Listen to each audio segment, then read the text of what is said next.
Hi, this is Michelle from the Cooking Lab. I'm Margot. We are here today to prepare a miso glaze with you. This glaze can be used on chicken, on fish, shrimp, pork, tofu, and also as a sauce for stir fries. Ready? Yeah. Okay, the ingredients that we need for our miso glaze are soybean paste called miso, Japanese rice wine, which is called mirin, sesame oil, some brown sugar, some lime zest, some fresh ginger, and a clove of garlic. All right, let's get started. Okay. Margot, can you measure out about 1/3 of a cup of miso paste for me?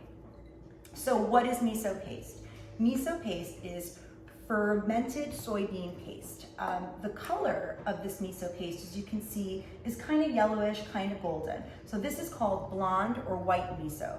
The darker the miso, the longer it has fermented, and also the stronger the flavor. This one is kind of the most mild of all the miso paste that you can find, and really kind of goes well with all of the ingredients that we're using. Okay, now let's add the brown sugar. Brown sugar, a little bit of sweetness in there. And next, can you measure out for me a couple of tablespoons of the rice wine, mirin, which is Japanese rice wine? Okay. So about 3 actually. Let's add about 3 of those. 1, 2, and 3. Awesome. And now let's also measure out about 2 tablespoons of sesame oil. Okay. Sesame oil has a very, very strong flavor. If you want, you can dilute it with some canola oil as well, or if you really like a strong sesame taste, you can add more sesame oil to it. Okay, now ginger. Okay, so we've peeled our ginger already, and what we're going to do, instead of mincing it or slicing it, we're going to grate the ginger using a microplane. Okay. Now, if you don't have fresh ginger at home, no problem at all. Just, you can use ground ginger. That's absolutely, totally acceptable. Okay. All right, and ginger is also another strong flavor, so it really depends on your family, your own tastes. If you like a lot of ginger, that kind of little nice sweet spiciness of ginger, add more. If otherwise, you can also add less. 1 garlic clove. Also, instead of mincing it, let's grate it. Okay. It actually makes for easier cleanup when you're just using one tool, which everyone is looking for ways to make dinner prep easier nowadays. And it also will kind of really release all of the juices, on all of the juices out of the garlic to kind of make a very even paste. All right, now lime zest. Again, you can use a lemon. That's totally fine.